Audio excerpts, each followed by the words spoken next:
Our council clerk will not be with us this evening, so I am acting in her stead. So we'll start out with the invocation. Councilwoman Ferguson, would you do the invocation, please? Father God, we thank you for this day, and we thank you for an opportunity to come together again to discuss the business of the city. Father God, we ask that you will be in the midst of this meeting. We ask that you continue to bless our citizens, those employees, elected officials, and all those who are affiliated with the city. Father God, we just thank you and we give you the praise and the honor in Jesus' name. Amen and amen. Thank you, Councilwoman Ferguson. So now I will do the roll call. Councilwoman Eason. Present. Councilman Herring. Here. Councilwoman Smallwood.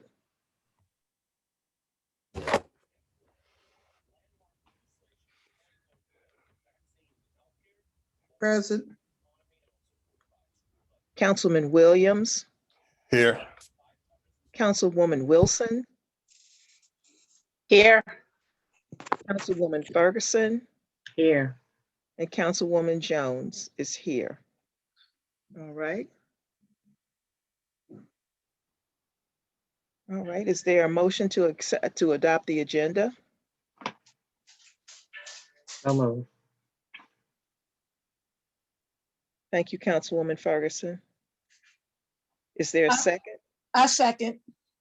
Thank you, Councilwoman Eason. Is there any discussion on the agenda?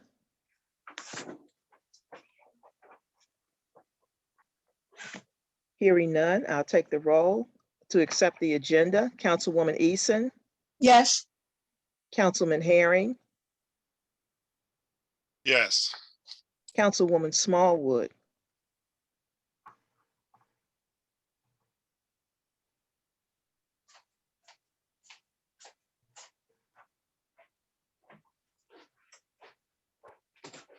Councilman Williams. Here. Yes. Councilwoman Wilson. Yes. Councilwoman Ferguson. Yes. And Councilwoman Jones is yes. Councilwoman Smallwood, this is to accept the agenda. Yes. Thank you.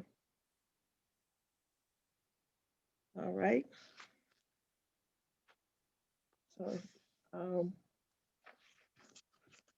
before we move into the legislation, I think I'm going to ask Mr. Since this came from the administration, Mr. George, did you want to give a little background on this, or did you just want us to go into the legislation?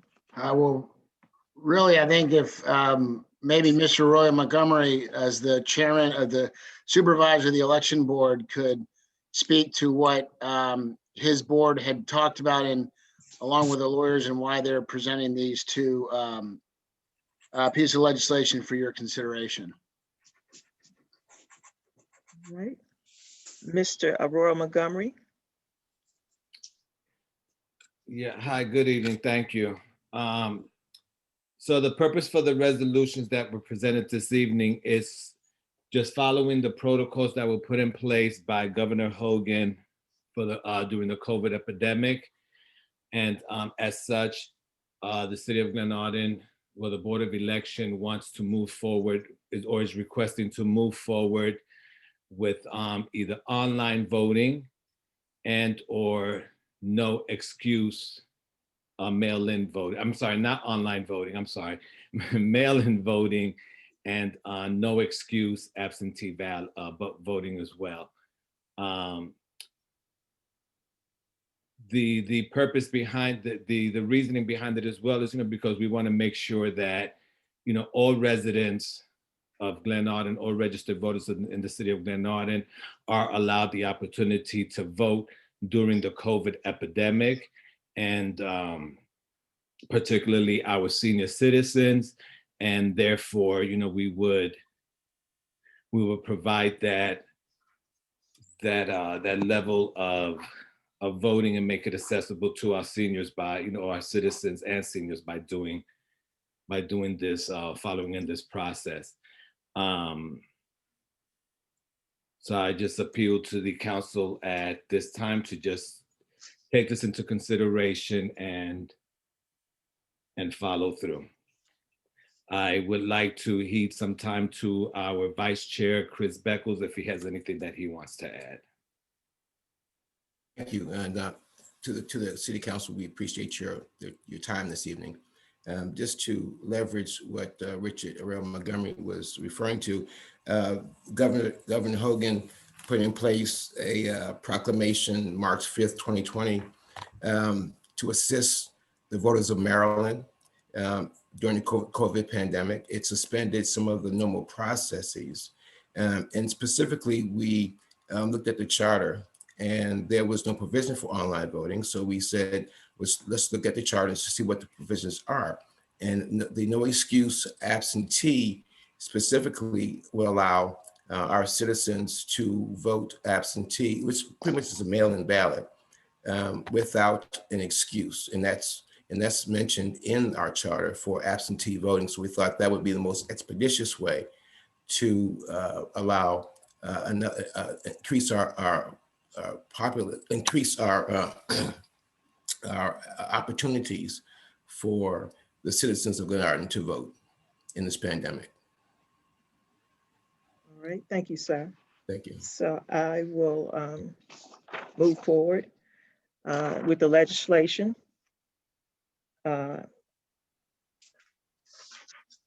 Each council member received a copy of the legislation. So we'll start with charter resolution.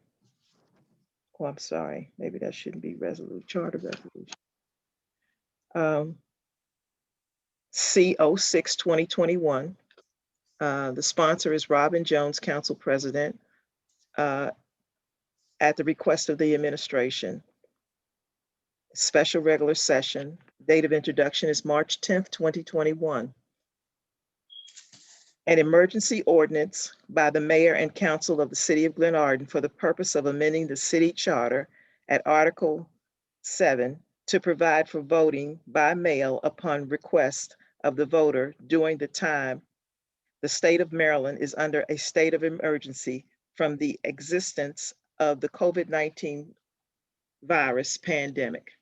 Section 1, whereas the city of Glen Arden, hereinafter the city, is a municipal corporation of the state of Maryland operating under Article 11E of the Constitution of Maryland and 4-301 of the local government article of the annotated code of Maryland as amended, and whereas the city, pursuant of Article 11E of the Constitution of Maryland at 3, is empowered to amend the city charter, and whereas due to the existence of the COVID-19 virus on March 5th, 2020, the Honorable Lawrence J. Hogan Jr., Governor of the state of Maryland, declared a state of emergency and a catastrophic health emergency within the entire state of Maryland, which declarations was then extended by proclamation on March 17th, 2020.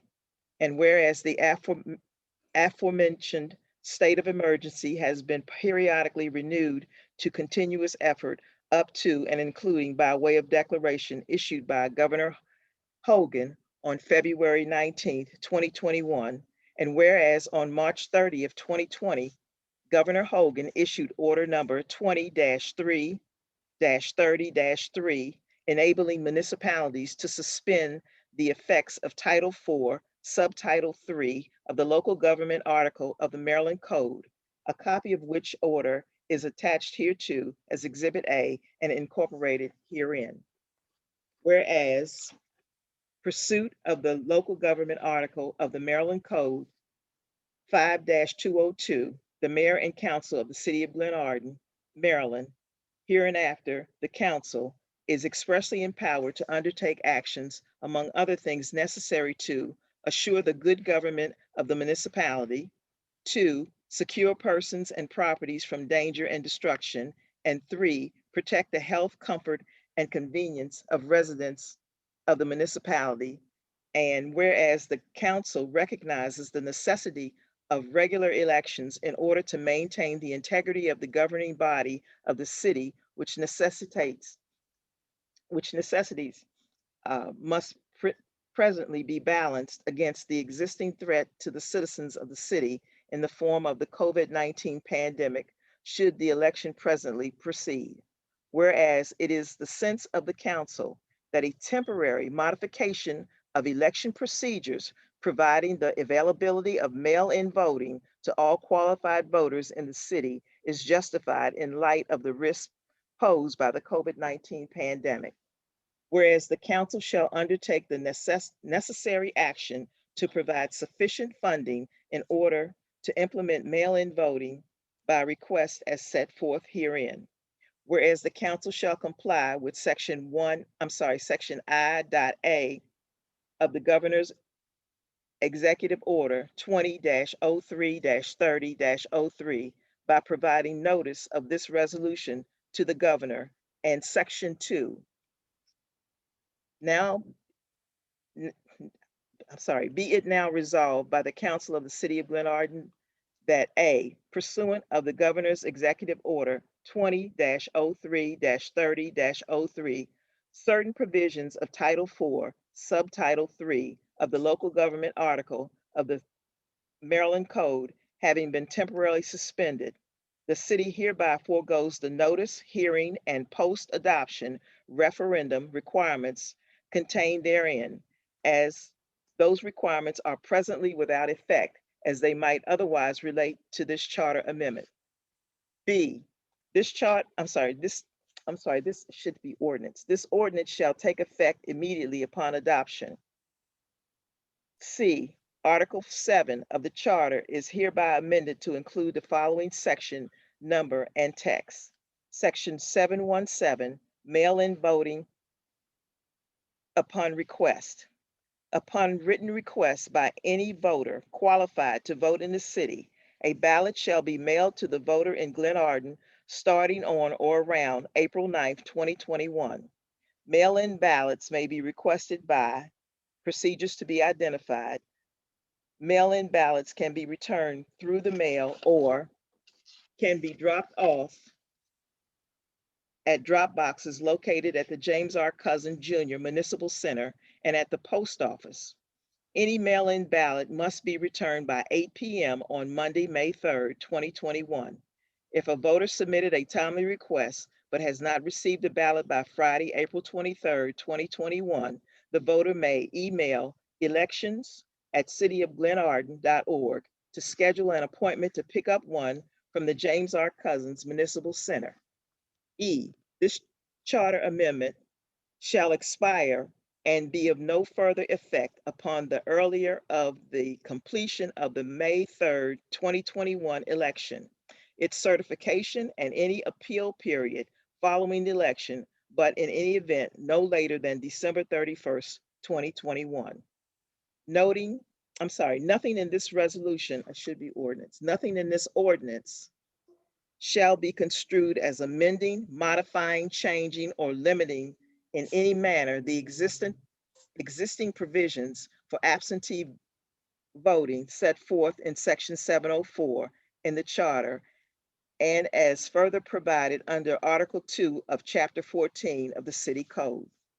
Section 3, be it further resolved by the Council of the City of Glenarden, Maryland, this emergency ordinance shall be considered this 10th day of March 2021. If adopted, this emergency ordinance shall be effective the same day as adoption. A notice of the adopted emergency ordinance shall be posted, and a summary of the emergency ordinance will be published once in a publication of general circulation in the city of Glenarden. Council President, may I be heard briefly? That is the attorney, Mike Ryan.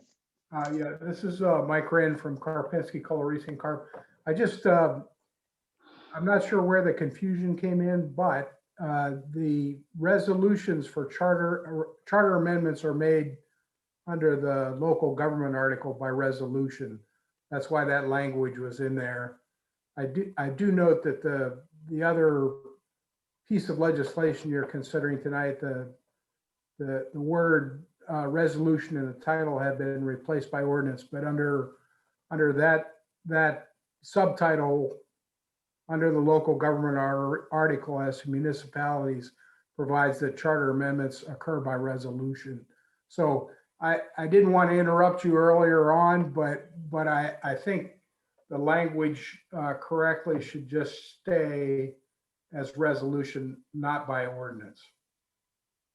Okay, so what my understanding was when we spoke on this at the regular meeting on Monday, is that these we couldn't bring it couldn't be it should be an ordinance and not a resolution. So what you're doing is clarifying that we can bring an emergency resolution. Correct. Yeah, I wasn't at the meeting on Monday, so I'm not sure what that conversation entailed.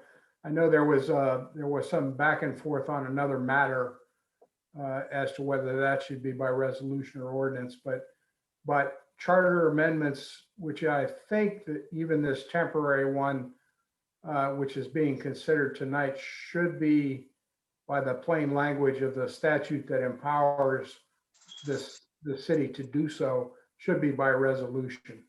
Okay, so this can be an emergency resolution. Correct. All right. Having read this into the minutes, the council, is there any other question? You have any other comments?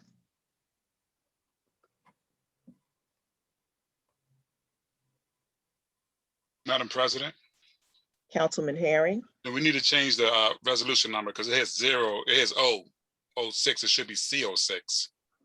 Okay, on mine, it does have C-06. So if there, I'll send out a correction if that's what you're seeing. Yeah, that's what I have on mine. Okay.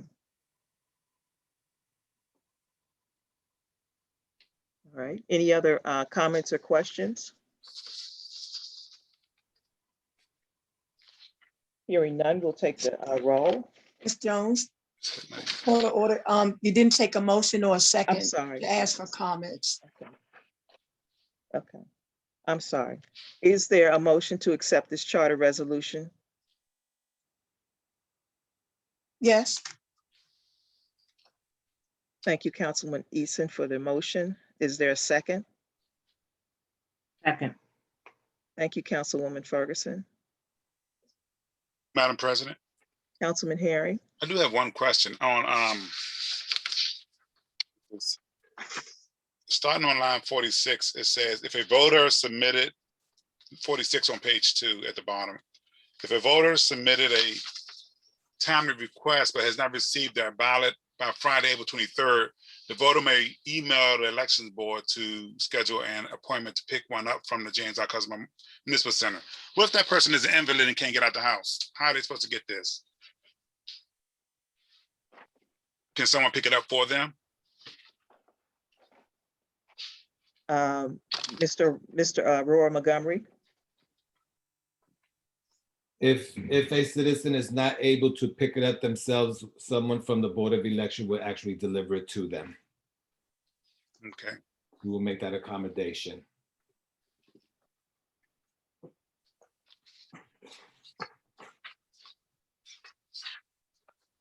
All right. Councilwoman Eason.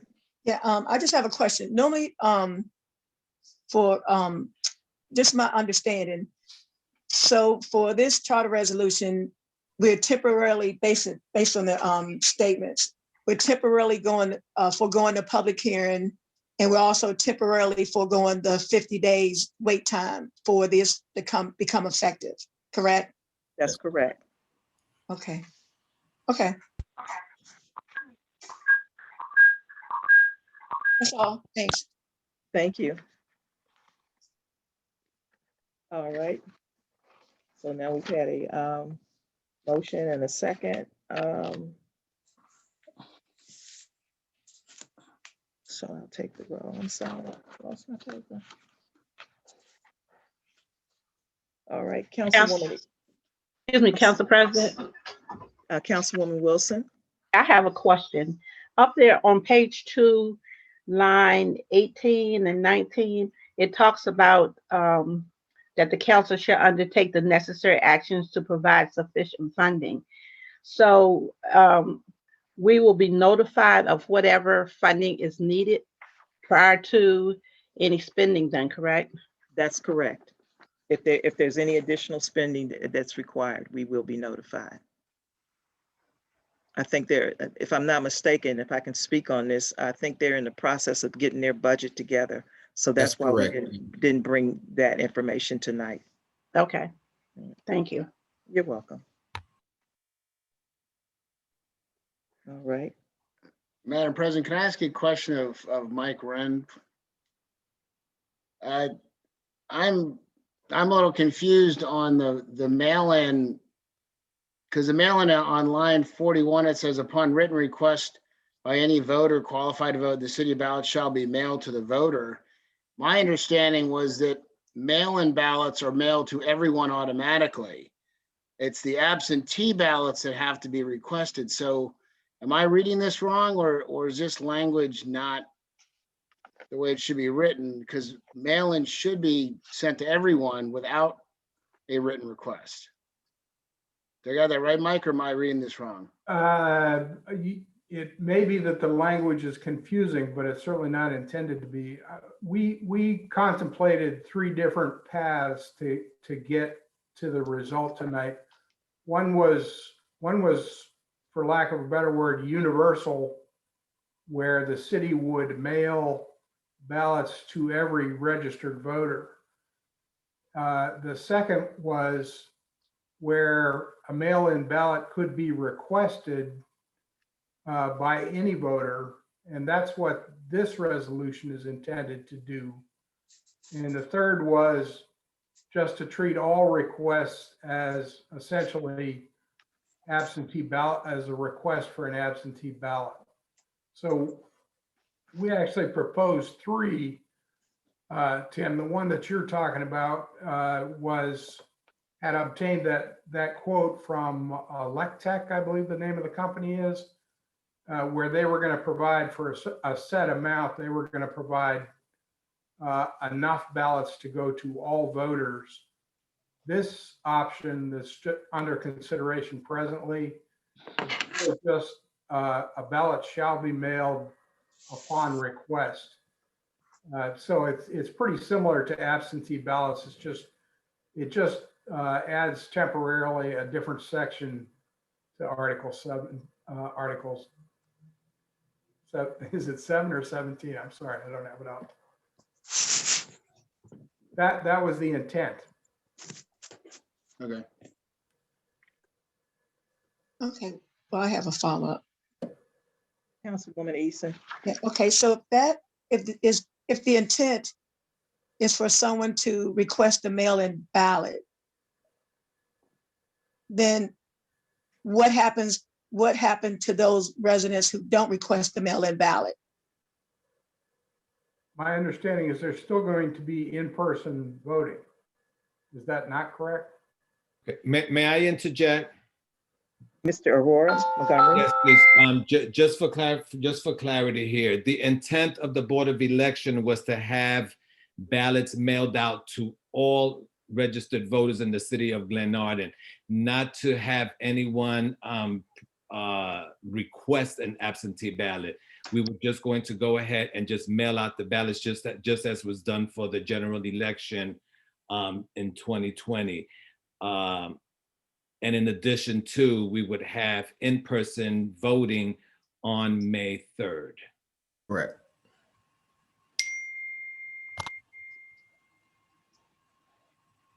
So I'm not sure How that changed. where the confusion lies or how this changed. Because as you stated with Electic, we are prepared with Electic to have ballots mailed out to every registered voter in the city of Glenarden. We've covered that in our operating costs. Right.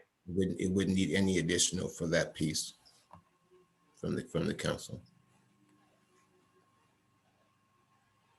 Okay, so this resolution that I haven't, I'm sorry, Ms. Eason, will you complete?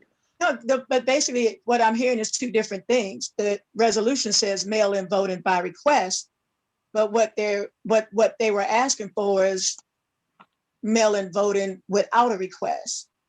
That's what I'm understanding. The in request probably shouldn't, if that's what they were asking, it probably shouldn't be there unless there's some legal reason why it was put in. On line number 19, Yes. mail-in, it says funding in order to implement mail-in voting by request. And it may be somewhere else, but that's the one that pops out. Right, that's right, because the request was for no excuse mail-in voting, which would pretty I'm not much, sure- I'm which not would sure pretty what- much eliminate an individual's request for absentee voting. Okay, so on line 19, you're saying that by request should be taken out? Be stricken. Okay.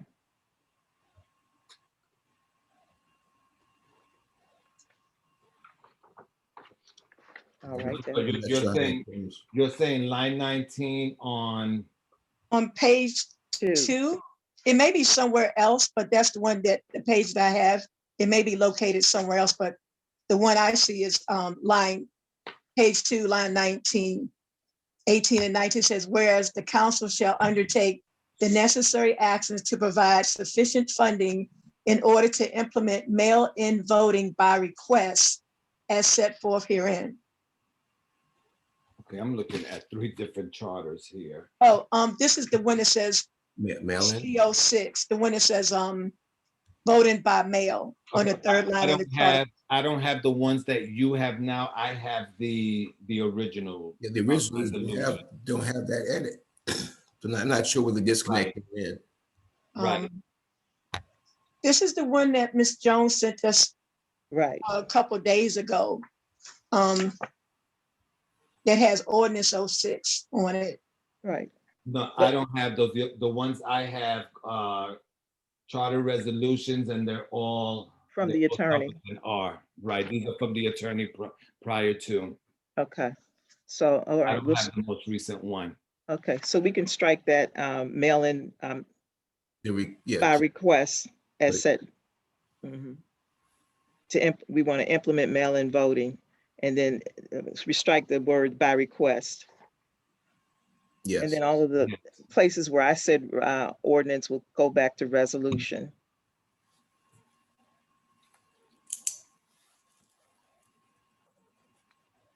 Okay, I have one more question. Okay. On line 39, are all those lines after that coming out? Because on line 39 says section 717, mail-in voting upon request is listed again. And then on line 41, upon written request. Are those lines staying in or are those coming out? Those will also come out. Upon written request will come out. Council President, may I be heard just briefly on that? Yes, sir. So I think that's a good way to fix it. I would take out on 41, upon written request by any voter qualified to vote in the city, comma, I would just start that, I would delete that phrase, start with a ballot shall be mailed to, that should probably be corrected to the qualified voters in Glen Arden. Yeah, it says, it says a ballot shall be mailed to the voter to, okay, you want to put qualified in there? Well, there is no more request, so this section will change kind of substantially. This particular version was intended to be to account for requests made as opposed to universal. So, but it can be definitely adjusted. I just think that I would strike the phrase up to the comma on line 41. Correct. capitalize, a ballot shall be mailed to a qualified vote, to all qualified voters. Correct. And then in the very next sentence, after April 9, 2021, that doesn't apply anymore. Mail-in ballots may be requested by, Right. that can come out. Mm-hmm. And I think the rest of it It's should good. be fine. Mhm. Is it possible for a copy of this resolution to be emailed to the elections email so that, Once we do the corrections, Mr. Aurora, yes. okay.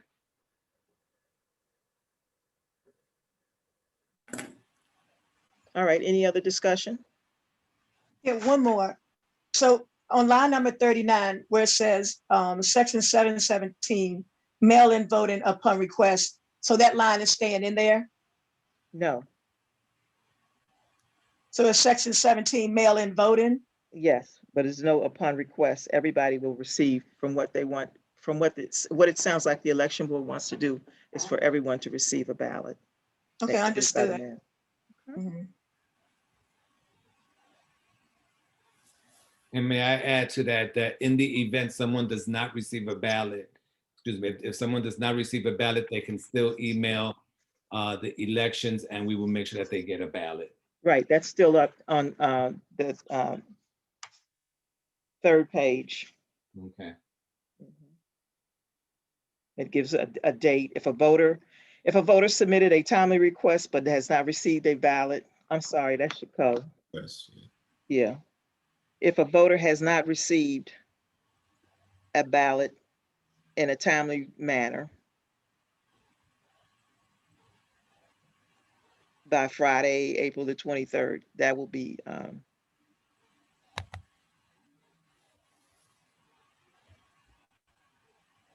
that would have to stay because, I mean, even if you mail them, sometimes people, I remember during the general election, being at the election board for one reason or another, some people came up and said they had not received their ballot. So even with mail-in, you may or may not receive it in a timely manner. So I'm thinking that wording could stay. It wouldn't be if a voter submitted a timely request, but it would be if a voter has not received a ballot.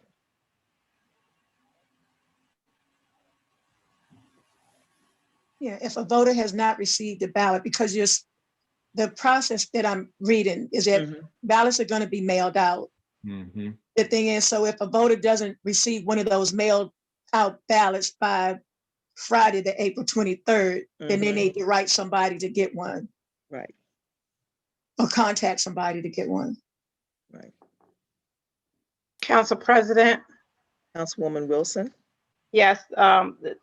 So is there another provision other than emailing for if they don't get the ballot? Is there a number available or something that a person will be able to call in order to get one? We will, this is Mr. Beck, we will publicize, I think the decision was made to just use the general number, and Tim George can chime in this as well as we're going to publicize the once after the council votes. If this is approved, then we will make public the process in which someone can get a ballot. And as Richard Aurora Montgomery said earlier, if a person didn't receive one and is unable to pick one up, then we will deliver one to them. Council President. Councilwoman Smallwood. My question is, how would this stop one person from voting twice? Good question.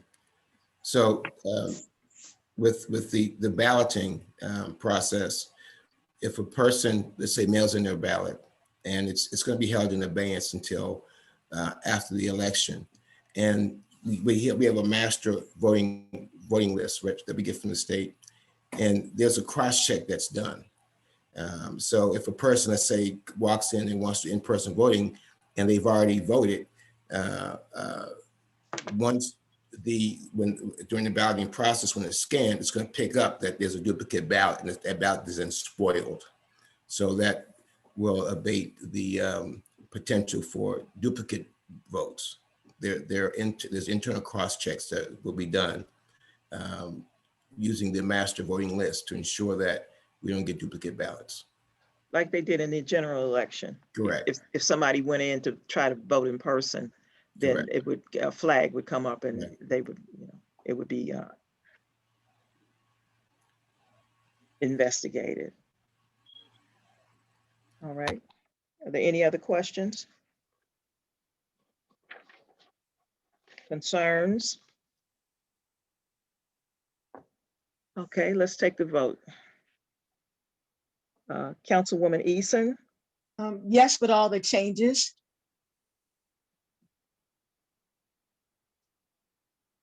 all right. Councilman Herring, Yes, but I would like to see those changes before I sign off on it. I mean, there's quite a few changes and it made it completely different than what we actually intended to see. So I would like to see those changes.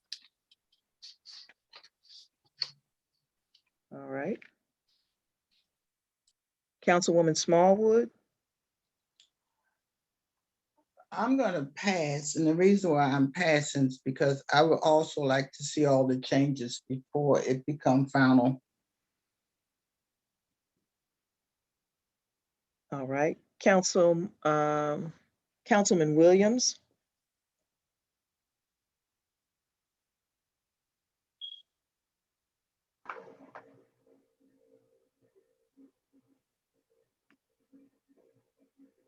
Councilman Williams, One or two, Yes. see what happens with those and then go from there. I'm sorry, you said yes? Yeah, I mean, I'm just gonna try to sell them to individuals. All So, right. you know, get the first one through. What was the question? To That's my aim, accept the resolution. and then Yes. hopefully they'll come back for repeat. Thank you. Councilwoman Wilson,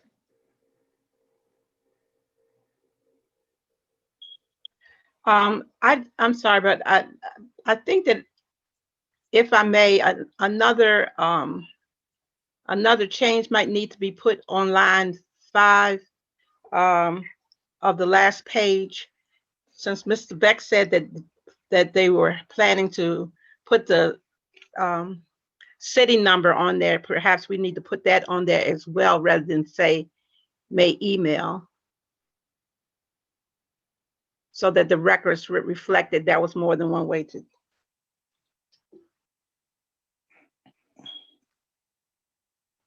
so you're saying it should say a voter may email or call 301-773-2100?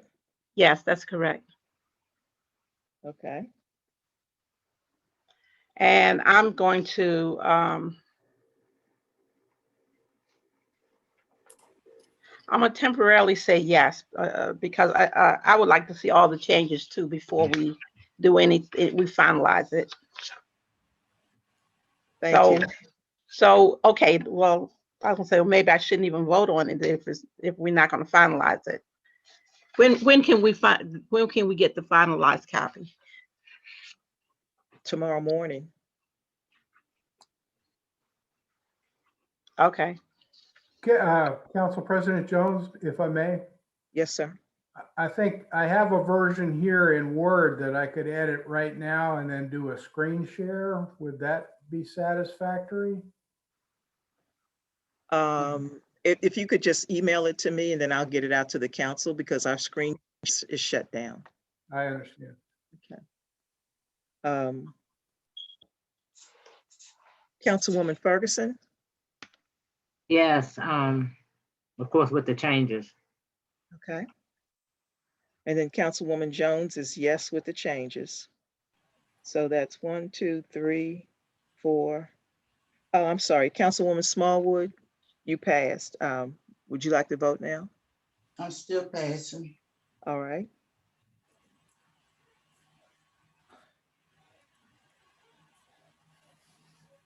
So that's 6 yeses.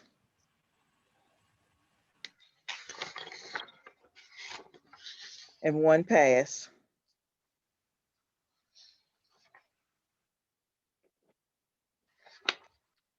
The resolution passes. Okay. Okay. Now, let's see if we can do a little better with resolution 07. C07. May I be heard briefly? Yes, yes, please. I think if you're going forward with the one that was just voted on, there's no need to consider the other one. They're not, they were both intended to provide different solutions to the same problem. Right, but I think this one is for absentee voting. Correct. Absentee, there's no need to change absentee now because it's effectively addressed by the mail-in voting to all residents. If somebody still desires to do an absentee ballot, they have that option if The we provisions don't are, change anything. okay, so the provisions are already in the, Correct. Yeah, there's no need to alter the charter at the absentee section because you, by the vote that you just took, you sort of addressed the mail-in aspect, which was my understanding was what we were trying to accomplish. They were sort of in the alternative, not to be, choose one or the other, but not all three okay. or all two. Is the council satisfied with that? Any questions, any concerns from the council?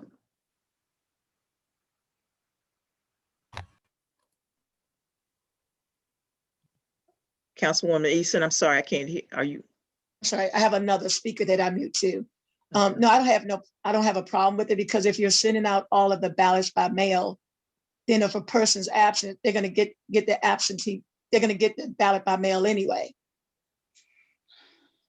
Right. And if it's not received, they feel like they didn't receive it in a timely manner. They still have the contact. right, they have contact information. Mhm. All right.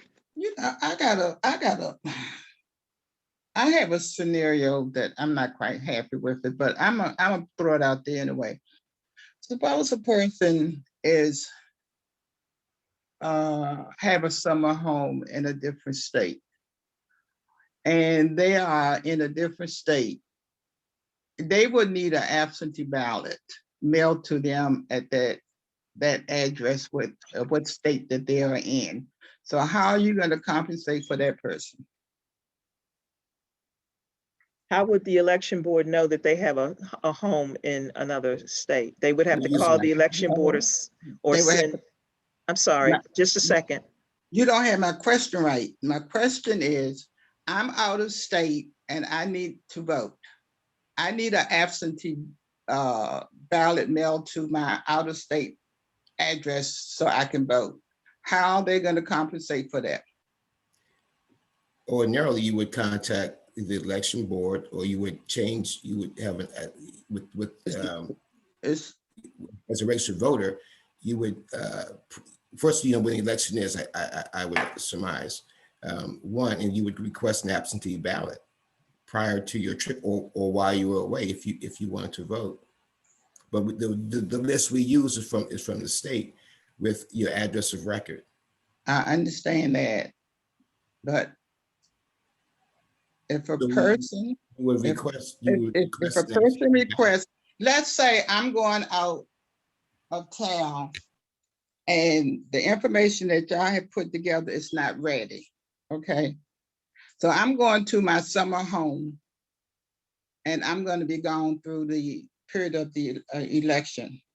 So if your material is not ready, then if I'm going to vote, I would have to call back and say, mail me my absentee vote to this address, correct? So how would you compensate for that?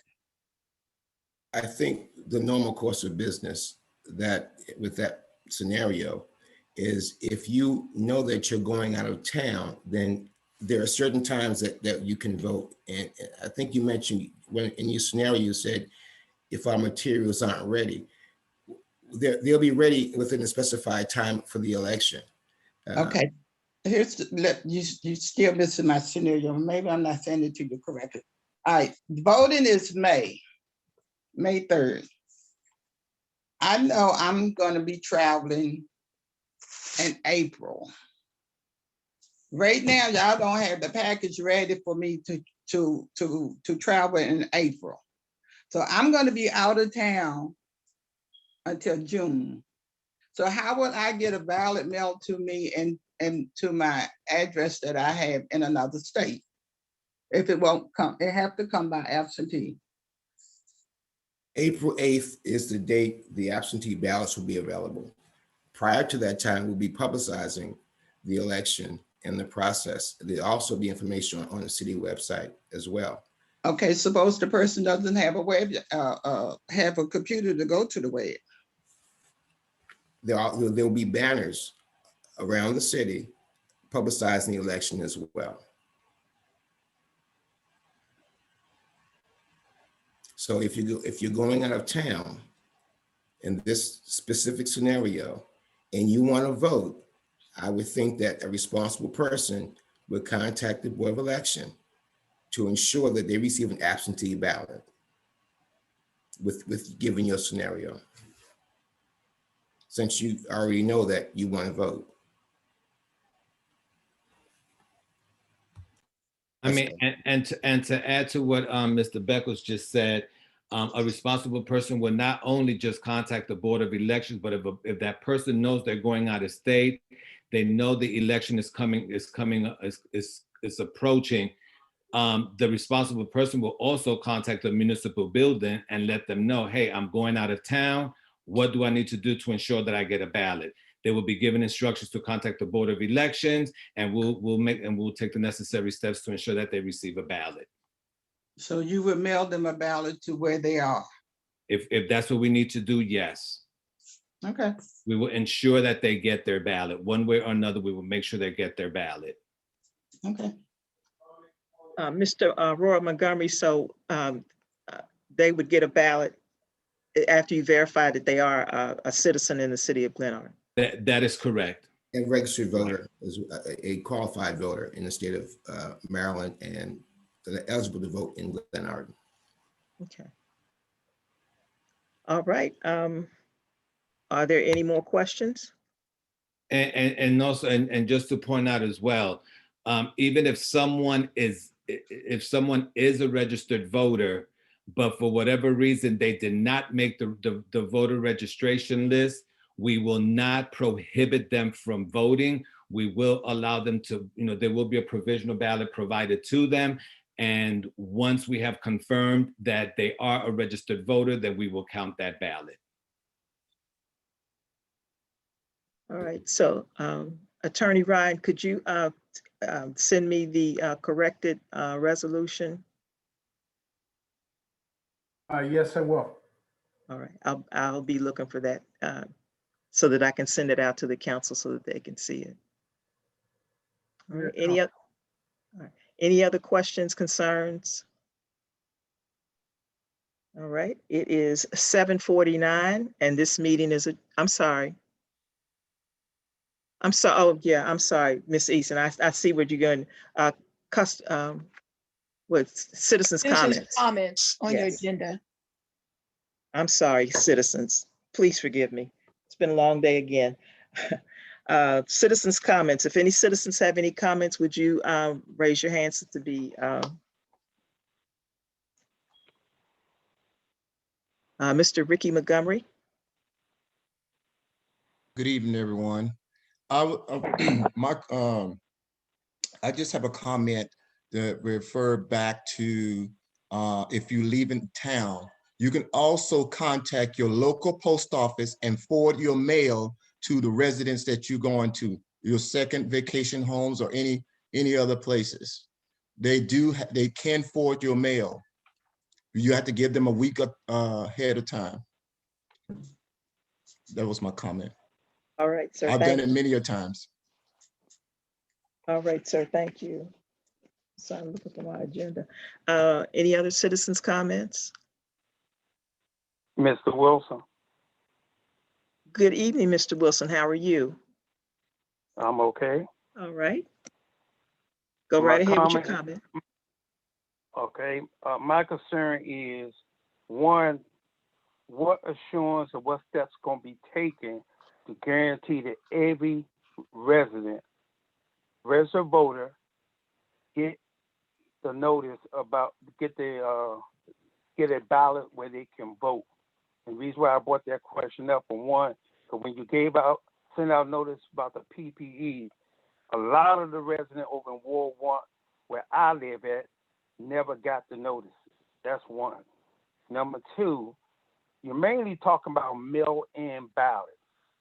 So my question is there's going to be are we going to announce the winner at the end of, I think the election's on the 3rd of May. So at the end of that day, the votes going to be counted, and then they're going to put the notice out who won, or there's going to be a delay before, like a few days or a week before they announce the winner. I can take that. Thank you for your question, Mr. Wilson. So the ballots will be counted at the end of at 8 o'clock on the 3rd. We will be counting the ballots until we finish that evening, and after we do the cross check to ensure that our ballots are valid. They'll be settled that evening, that night, until we finish counting the ballots. We're not going to stop. I think the other question was, how do we ensure delivery to all residents? We're using the state's registered voter list. I'm not sure what list was used for PPE, but if you're a registered voter in the state of Maryland, we're using your address of residence. So that's where we get our addresses from, and that's the list that we use. Right now, I think 4,337 registered voters in Glenarden proper. That may have gone up by a few since I last checked, but the last that we got from Board of Elections, state level, it was 4,337. Have I answered your question, sir? There's still an issue if you're dealing with mail-in ballots. I'm still getting mail, and some of it are local that's been mailed to me 2 or 3 weeks ago. I'm just getting it. So someone mailing their ballots, what assurance do we have that those ballots will get turned in on time to be counted? What if they come in a week after the election is over? Then that means that ballot won't be counted. That's why I said, are you going to have a delay to make sure, give every ballot an opportunity to come in, since you're relying on the post office? Because Trump and the Joy, whatever his name is, they'll screw up the post office so bad that a lot of stuff is getting delivered very late. So to address that question, we'll have instructions to when you receive your ballot, to mail it in a timely manner. One, I think your other concern, we also have in-person voting. And 3, if you don't receive a ballot, there's another way that you can receive your ballot. If you're informed that we're having mail-in voting, and you don't receive, once we announce the dates that they'll be available and mailed out, they'll be, if you don't receive it in a timely manner, you can also, the citizen can also request a ballot.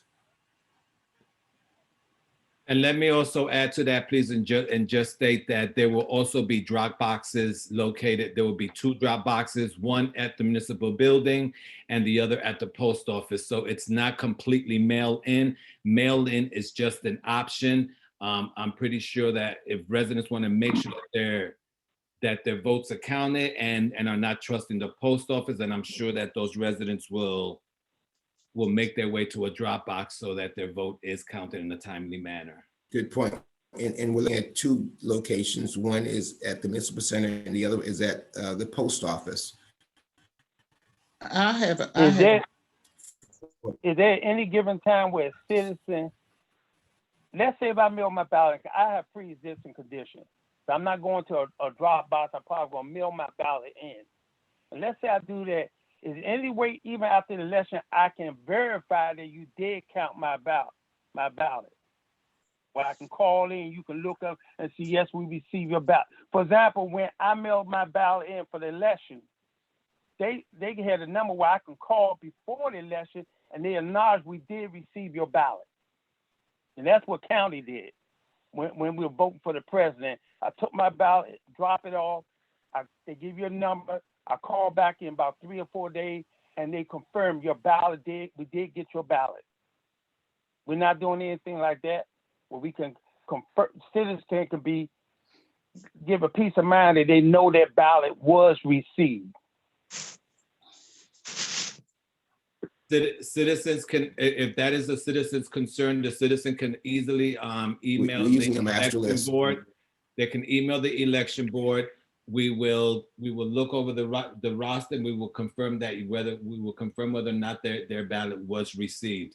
Also, please note that we will have a roster, so we will know who voted and who didn't vote. And based on those numbers, if we have the majority of the votes in, of course, we can call a winner based on those numbers alone. But if it's a wide margin where votes have not been received, and that's a very wide margin, then of course we won't be able to call the vote until all ballots are counted. And by the 3rd of May. Council President, I got a question because they just made a statement about the drop boxes. The one at the town hall, you're gonna have a policeman out there to monitor that box? Mr. George? I'm sorry. And Mr. Beckles can speak to this as well. The box, I believe, will be located in front of the police department in plain view of one of our security cameras. And it will be secured and wired to two metal posts that are in the ground now. So it won't be able to be tampered with, and it will be under surveillance. I don't know that we're planning on having an officer stand by the box the whole time, but it will certainly be under surveillance, and we'll have it on camera the whole time. Mr. Beckles? Yeah. Will the box be emptied each night and placed in a secure spot? Yes, it will be empty.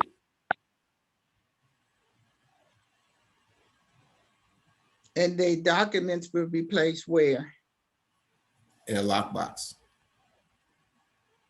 And where would the lockbox be? Well, we haven't determined that place. We wanted to get the vote first before we put those measures in place. But we're looking at 2 areas under election board control for a lockbox to hold those ballots. It will not be at the municipal center. Oh, I got a problem. I got a problem with that. I got a problem with that. They should never leave the municipal center. I'm sorry, I didn't hear what you said. They should never leave the municipal center. Those should be locked up in that building somewhere in a secure place, whether it's in a police department or what. It should not be going off that site. Well, I didn't say off the site. I said we hadn't fully vetted that portion. We wanted to present the resolution to the council first. The election board has no issue with it staying at the police department. We have no issue with that.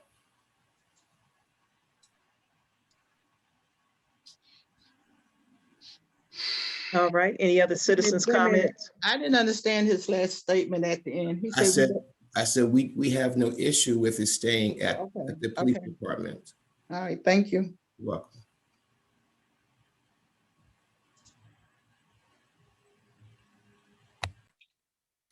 Madam President, this is Citizen Kashina Cross.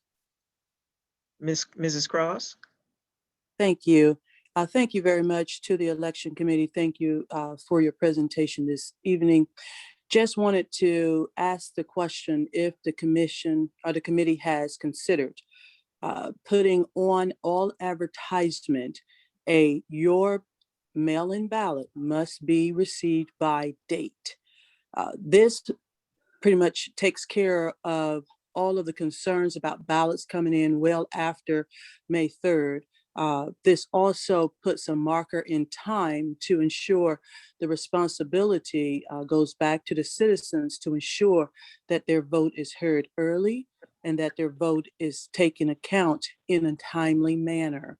So knowing that on the 3rd of May, the election committee will be taking care to vote, to tally all the votes, that there has to be a time frame to allow them prior to May 3rd opportunity to ensure that the mail system actually plays in favor of the city of Glen Arden receiving the appropriate votes, if you will, from mail-in ballots.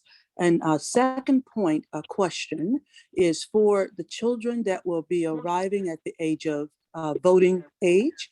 Have the election committee considered what they will do? Because if you're pulling from the registered voters list, then are there going to be any campaign advertisements or notifications made to the school-age children or those that will be turning a voting age and will be eligible to be voters in this coming election? Thank you. Those are my two inquiries.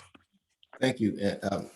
Ms. Clash, thank you so much. Yes, well, to answer your second question first, yes, we are planning a massive campaign to promote the May 30 election. And also we will have votes for the mailing, for the in-person voting, or those persons who are just reaching voting age and don't have their address. They can do the in-person voting will be an option that we're looking at right now. And also the due by date. Now we have a due by date for the absentee ballots, and we're looking at language for a due by date for the mail-in voting as well. And that date is April 3rd for absentee ballots. And I don't want to misquote, but I believe we're looking at that same date for the mail-in voting as well. Because it's pretty much the same similar ballot.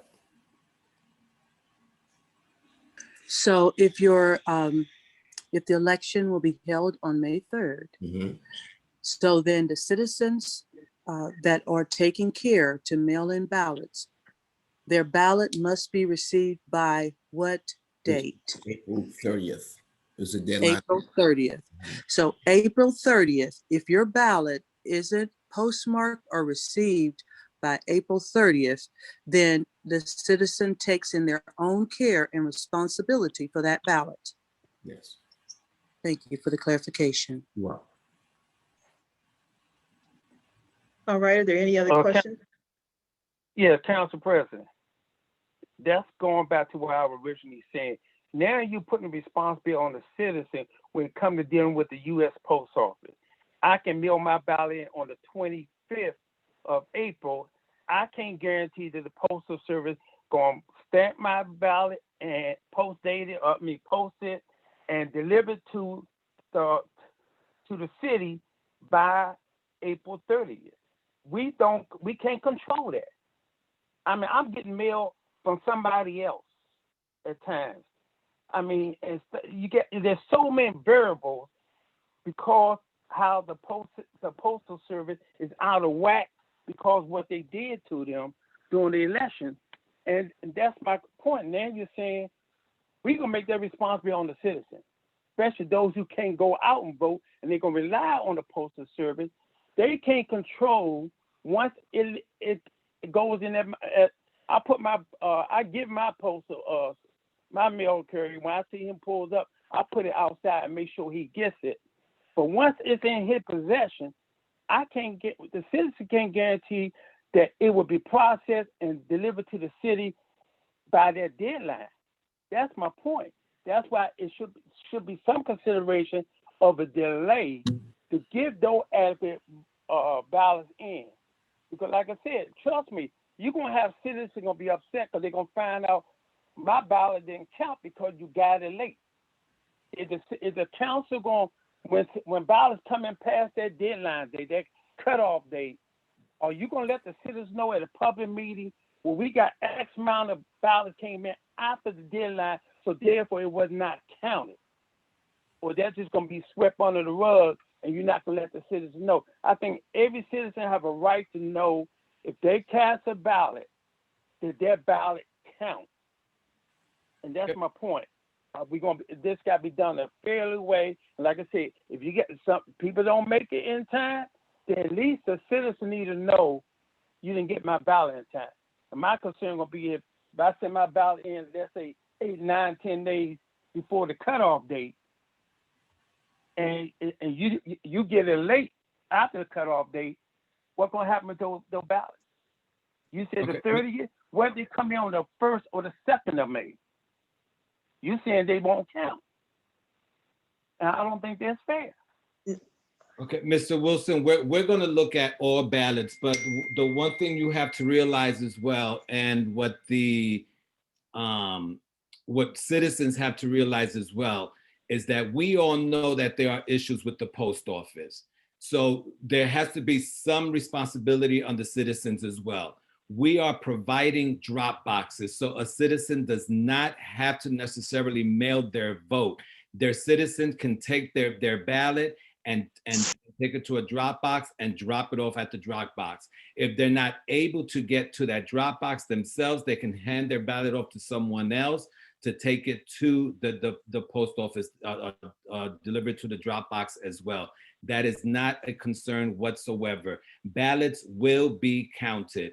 As I stated earlier, if for whatever, when we get to May 3rd, if we are able to call the election that night based on the majority of votes, then we will be able to do so. If we do not have the majority of the votes in, then of course we cannot call for that vote, and we will just have to wait until all votes are counted.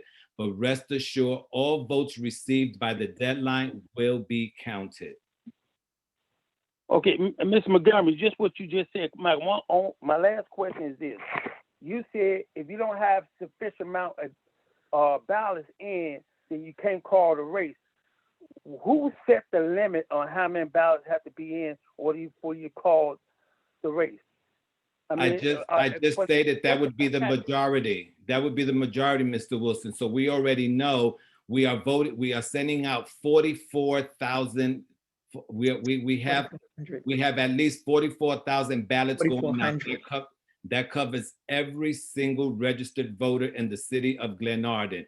If we receive 4,000, we said the majority of that. Let's say we receive, okay, we mail out 43, we get 4,250 back.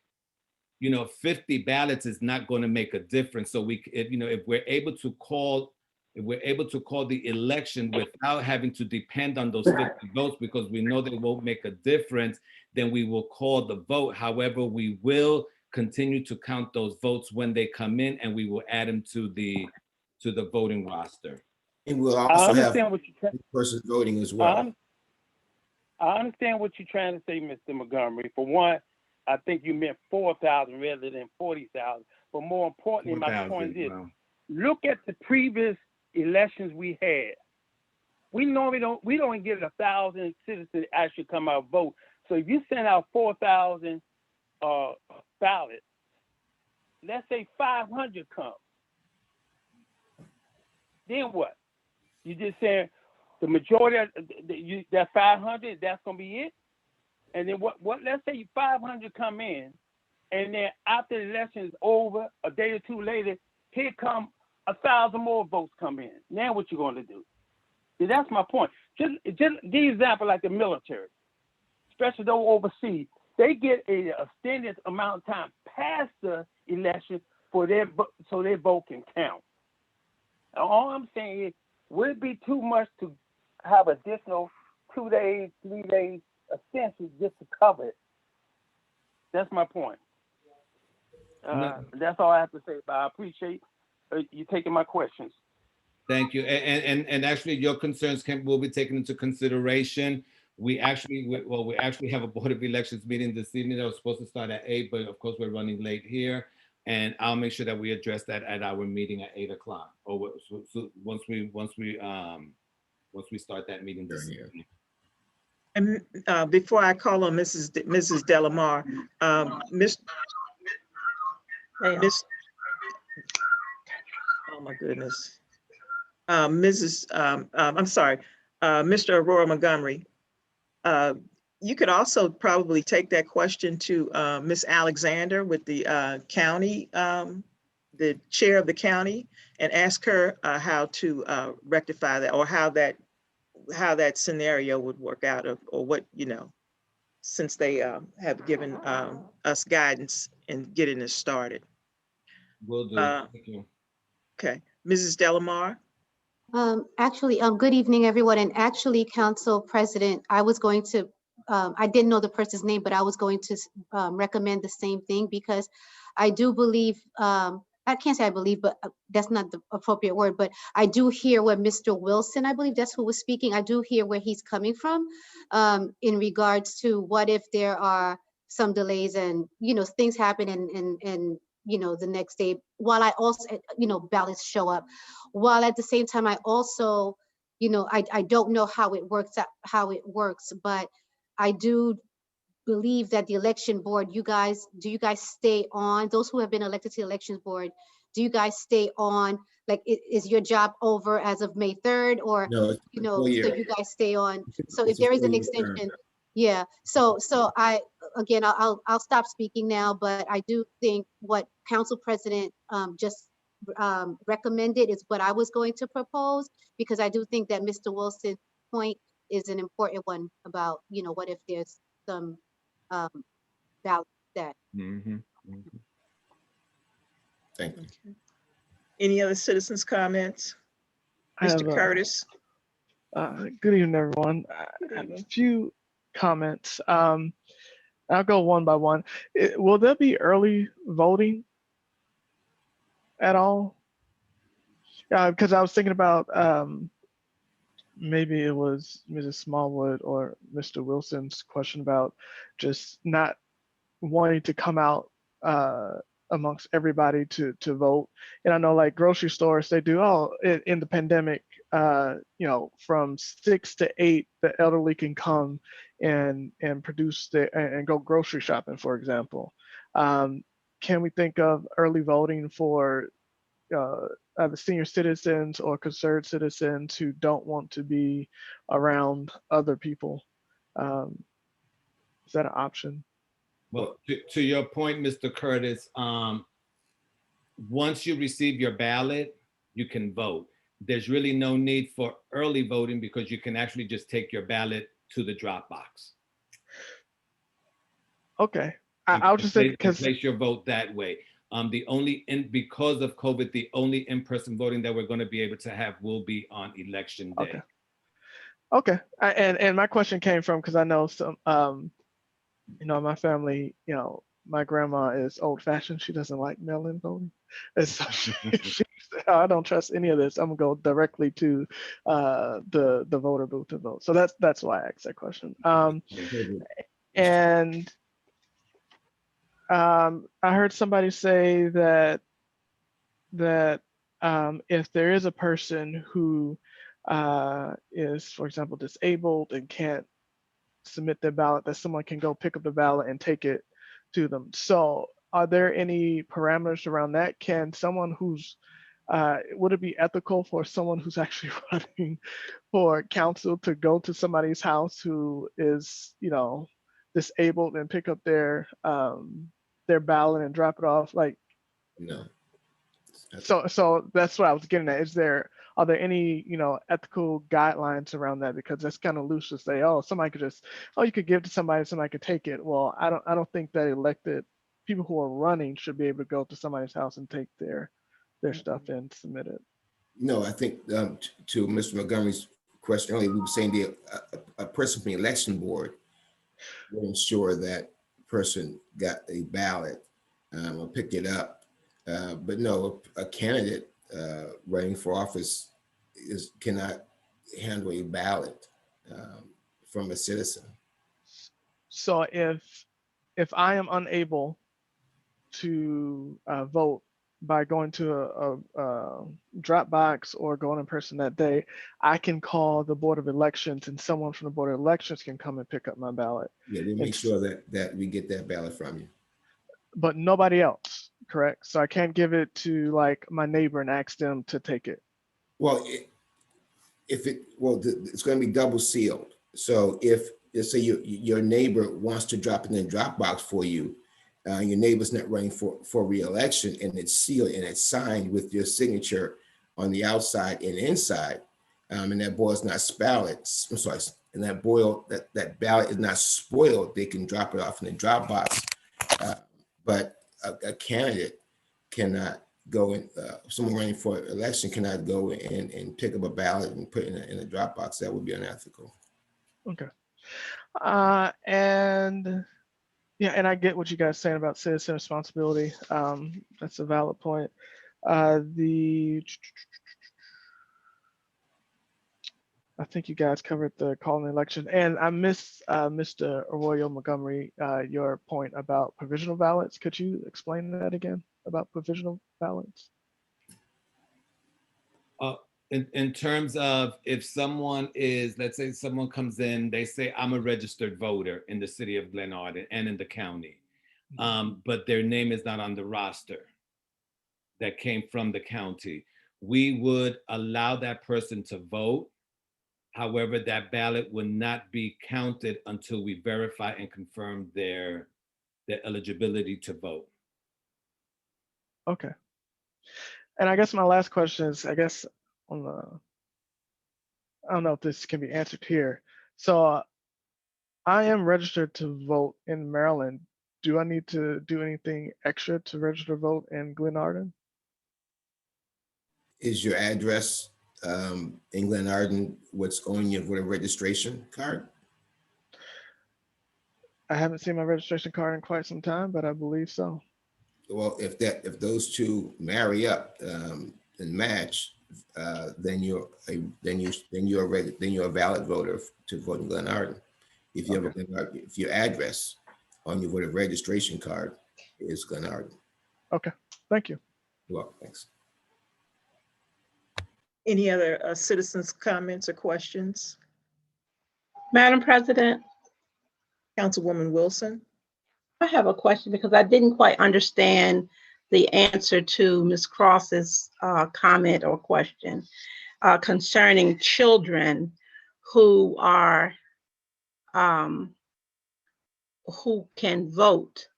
And I thought I'm not quite understanding what she was saying, because anyone would have to be on the voter roll. It's my understanding that anyone would have to be on the voter roll. They'd have to be a registered voter in order to vote. So if someone came up and turned 18 or on May the 2nd, or not unless they're registered, they wouldn't be able to vote, correct? Ms. Wilson, you are absolutely correct. And again, that goes back to the provisional ballots. Whereas if you claim that you are eligible to vote, again, we will provide you a provisional ballot, but that ballot will not be counted unless it is confirmed. So you're right that if you turn 16, because that's the voting age now. If you turn 16 on May 2nd, you're shaking your head, Ms. Jones. Is that wrong? I think it's 18. 18. Still 18. I'm sorry. I thought it was 16. But if you turn of age on May 2nd, I mean, evidently you're not registered because it's just May 2nd. So there's no way you're going to be registered. But if you turned 18 earlier in the year and you did register, but didn't register in time to make it to the roster, then once we confirm your eligibility, then we will count your vote. But we will not turn you away from, we will just not allow you not to vote. We will allow you the provisional vote, Sorry. Does our charter deal with provisional voting? It does. Can you tell me where that is?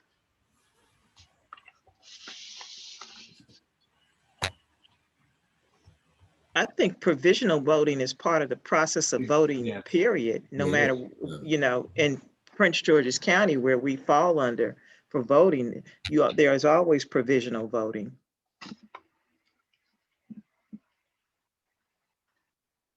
I mean, Well, because we're not going to turn away a vote. I mean, if you're a citizen, if you come to the table and you have a legal ID showing that you have residency in the city of Glenarden, we have to allow you to vote. We cannot just turn you away and say, no, sorry, you can't vote. The only thing that would not, the only way that your vote would not be counted is if you're not a registered voter. But if you are a registered voter, you have the right to vote. And provisional voting is part of the process. Right, and so we just can't be, we just cannot allow you not to vote just because you're not on our list. That's something that you could possibly also make sure to verify that with Miss Alexander too, with the county, I know that provisional voting is part of the process of voting. If you come in and there's an issue, they give you a provisional vote, a vote, and then like you said, it has to be verified. Once it's verified, then whatever the issue was, they verify it, and that's why it's called provisional voting. Right, and if I'm not mistaken, the provisional voting, when we first started talking about it, it came about in the early meetings with Ms. Whitaker. Mm-hmm. Madam President. Councilman Herring. Yes, I just have one more question. This is about these drop boxes. Did y'all say that there was going to be a drop box at the post office? I said, yeah, one option would be to have a drop box at the post office. Who's going to monitor that? Well, the postal service, we're talking with the postal service police to work out where that can be under surveillance. I have a problem with that too, because they're not going to surveil it like it is, like it's their post. If they surveil it like they do their mailboxes, it's not going to be surveilled at all. But I think that might be a problem. But all right. So I just Madam President, I'm sorry, go ahead. I just had one more question. This is a lot. Before you ask that question, this is Sunil Crutchfield. My hand been up for a minute. Okay, I'm sorry, I just saw your hand, Ms. Crutchfield, Yeah. when you mentioned that. All right, Ms. Crutchfield, and then Mr. Curtis, and then Councilwoman Wilson. So this is part of Mr. Curtis' question initially. He mentioned that for those citizens who are not aware and do not know, who perhaps register in say Springdale, Maryland, does that automatically give you precedence to be able to vote in Glenarden, or is there a place that you can go and have that changed over? The DMV provides, when you update your license, your address, they provide that service. When you update your license, I believe it automatically goes on the date. If you register to vote, it also updates your voting area as well. I know when I moved to Glenarden and updated my license, it was a process. I just checked the box and said, "Are you registered voter?" Yes, and it updated my address and my voting area or precinct rather. Thank you. Thank you for that information. All right, Mr. Curtis. So I get that this is a lot and we've been bombarding you with questions. Just want to say thank you because I know it's not easy to try to turn this around in such a short amount of time. So I appreciate you. This has been very informative. So, just appreciate everybody on the Board of Elections for all the work that you guys are doing. Thank you. Thank you. Appreciate it. Thank you. Councilwoman Wilson. Yes, there was mention of there being a drop box at the post office. What post office are we talking about? Well, we're looking at the Glenarden post office. We're working with we're negotiating. Well, we haven't finalized it because we wanted to bring this to the councils for a vote. prior to finalizing anything regarding the drop box outside of the municipal center.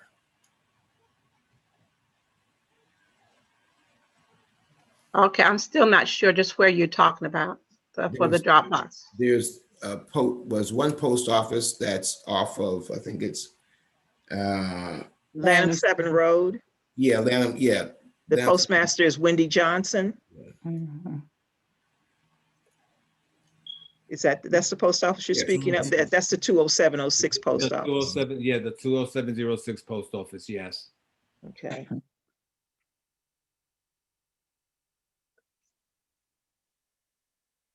And if for whatever reason that post office is not an option, then we'll just have to look at another option.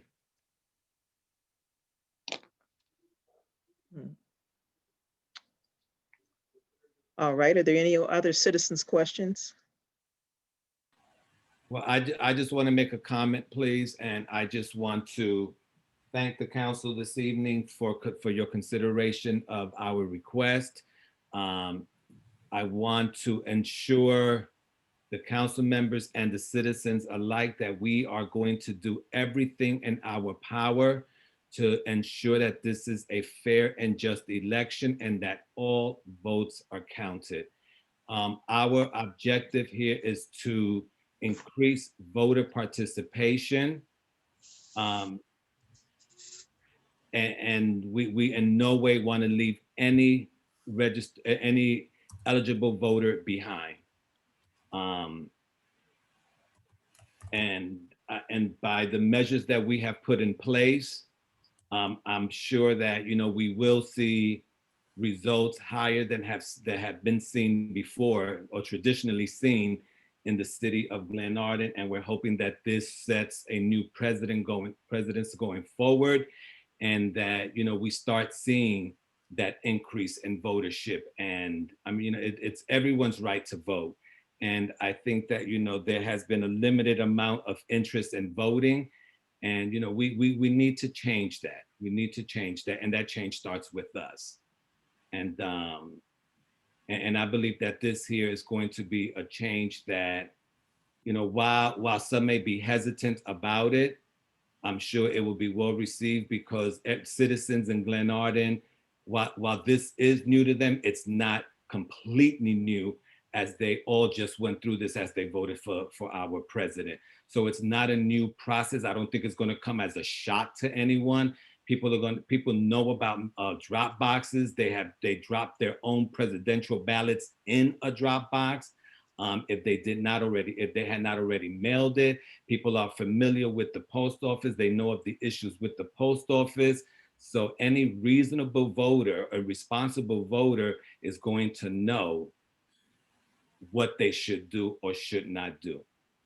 And if there are any issues, if anyone has any issues, any concerns with regards as to whether or not they are eligible voters or are registered voters in the city of Glenarden, they can just email the election board, and we will be happy to answer that question for them.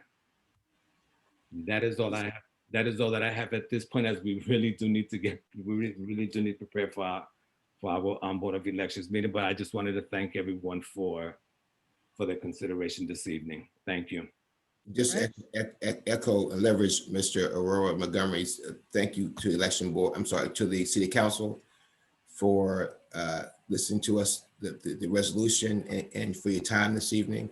It is our goal to increase interest in the voting process, and we thank you for your time. All right. And as council president, I take this opportunity to say thank you to the election board. I know this has been a process because of the lateness in the hour of getting it started, but believe me, I've learned a lot, even at working as an election judge for the Prince George's County Board of Elections. I still have learned some things from what we're trying to put together here. So thank you all. Thank you. Stay encouraged. Thank you. Thank you. If there are no more questions from citizens, any other citizens' questions? It is now 8:30 and this meeting is adjourned. Thank you. Good night. Good night.